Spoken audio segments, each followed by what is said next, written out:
Obrigado, doutor Campelo, pela presença. Prazer recebê-lo aqui. Eu que agradeço. Boa tarde.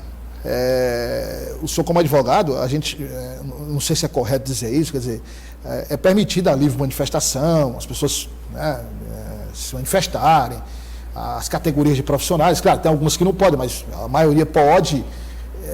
Agora, até alguns pontos, doutor Campelo, antes de a gente falar do assunto principal, o senhor como advogado, existem alguns pontos que está fora, digamos, da caixinha, né? Quer dizer, se chegar e dizer que eu não aceito o resultado eleitoral. Mas não aceita como? Qual é o motivo?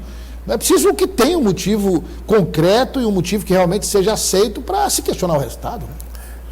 Boa tarde. Boa tarde, é um prazer recebê-lo aqui. Prazer é todo meu, né, de estar aqui no seu programa. E, de fato, né, a Constituição, ela estabelece o princípio hoje da liberdade, né, de manifestação do pensamento, da expressão do pensamento. Mas é claro que essa manifestação, essa expressão, ela tem que se dar com responsabilidade.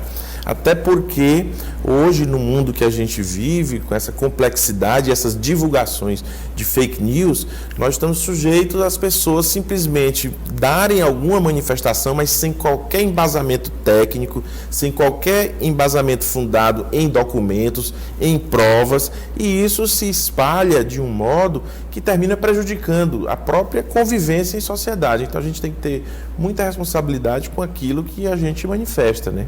E muitas vezes essas manifestações ocorrem, principalmente na internet, e quando há uma reação, por exemplo, seja do Tribunal Superior Eleitoral, no caso de eleição, ou em qualquer outro assunto que caiba, por exemplo, ao Supremo Tribunal Federal, e aí quando um ministro se manifesta através de uma decisão com uma medida mais dura, pedindo uma investigação, ou até determinando uma punição, essas pessoas classificam como perseguição. Quer dizer, é aquela velha história da narrativa, né? A pessoa cometeu um erro, cometeu um crime. Quer dizer, você pedir fechamento do STF, desejar a morte de ministro, dizer que a eleição foi roubada. Quer dizer, você comete todo tipo de crime, porque acho que as pessoas imaginam que crime é matar alguém só, roubar. Não, existem vários tipos de crimes. E aí, quando vem uma punição, aí é perseguição, quer dizer, mas a pessoa não faz uma autoavaliação, ou seja, não avalia aquilo que gerou essa punição. E nem avalia também a própria, já falando de uma decisão judicial do Supremo, avalia a própria decisão em si.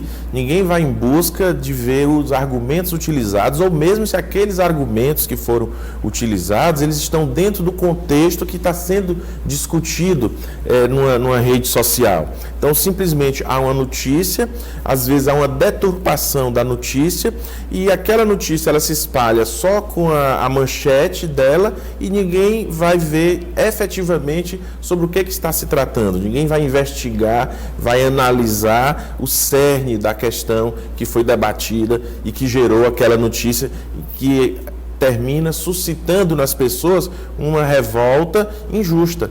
Então, isso é que eu acho que as pessoas precisam ter muito cuidado com filtrar tudo aquilo que está sendo colocado. Então é necessário fazer uma filtragem, uma análise efetiva do que está sendo colocado, ver se não é uma fake news, até para que eu possa manifestar com clareza o meu pensamento ou com alguma convicção. Também o grande problema é que hoje a gente vive numa sociedade polarizada e que as pessoas elas começam a ler ou ouvir com os ouvidos que querem ouvir ou com os olhos que querem ler.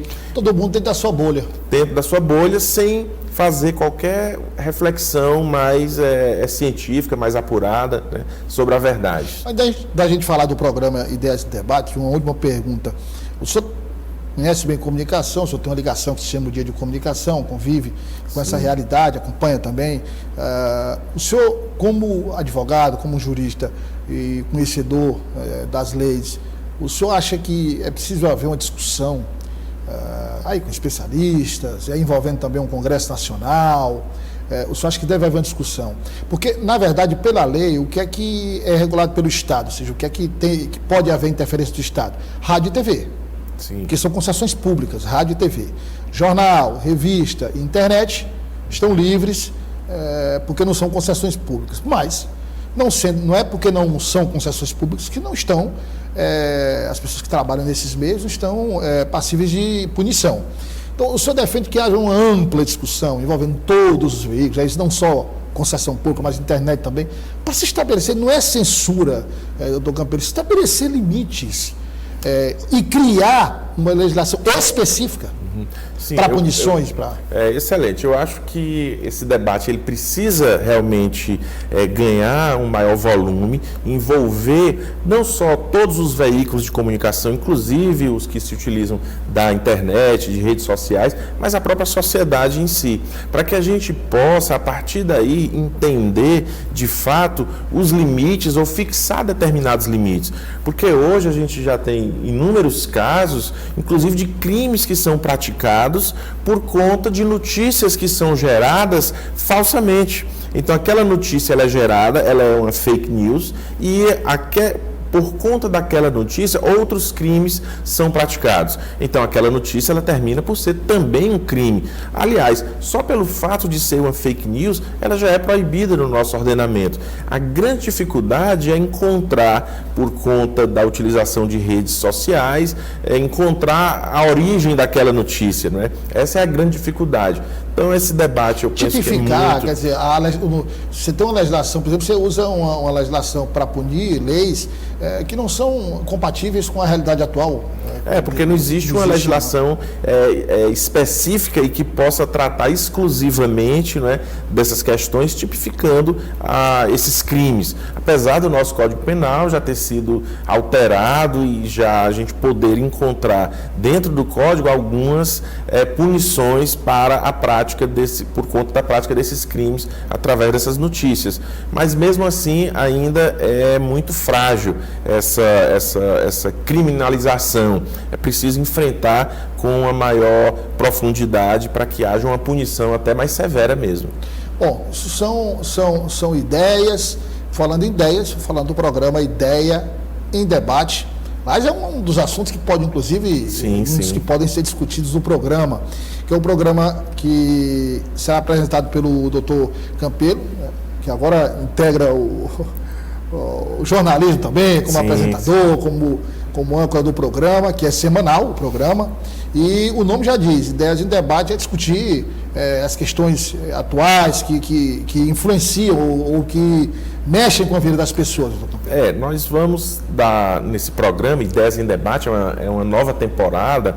Eu quero dizer que já faço parte do sistema O Dia de Comunicação, porque eu tenho uma coluna semanal no jornal. Essa coluna já vai completar 20 anos que eu escrevo semanalmente essa coluna, e agora aceitei esse desafio, né, do grupo Dia de Comunicação para apresentar esse programa, né, que é o Ideias em Debate. O foco desse programa vai ser mais a questão empresarial, mercado, negócios e inovação.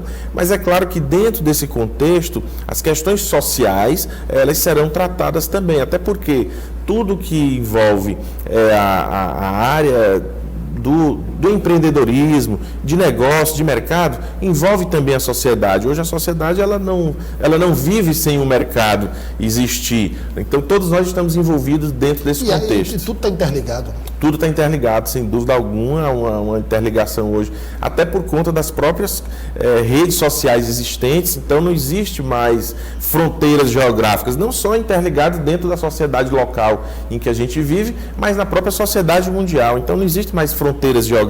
As redes sociais, elas quebraram todo esse sistema geográfico, vamos dizer, que havia no passado. Hoje estamos interligados, estamos sendo vistos nesse momento pelo mundo todo. Engraçado, né? Que a gente está vivendo uma realidade como o doutor Campelo falou, de fim de fronteira geográfica, e a gente fala em polarização, em muro, né?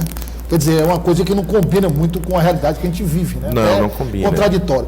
O programa é semanal, e o senhor recebe um convidado, 2 convidados, só para a gente... Pronto, nós recebemos semanalmente, são 2 convidados, né, da área empresarial, ou convidados que representem um determinado grupo da sociedade, ou grupo empresarial da sociedade, para podermos tratar de temas voltados, como eu já disse, sobre o mercado, sobre empreendedorismo. O piauiense, de um modo geral, é uma pessoa que tem muita criatividade, muitas ideias, e às vezes essas ideias ou elas estão incubadas por falta de conhecimento de como levar essa ideia adiante, ou elas estão ainda muito no início, a pessoa não sabe como expandir. Às vezes é um negócio, alguém faz bolo e quer expandir, mas não sabe como abrir uma empresa, como divulgar aquela empresa no mercado, e também as dificuldades, né? Os empresários, os empreendedores, eles vão poder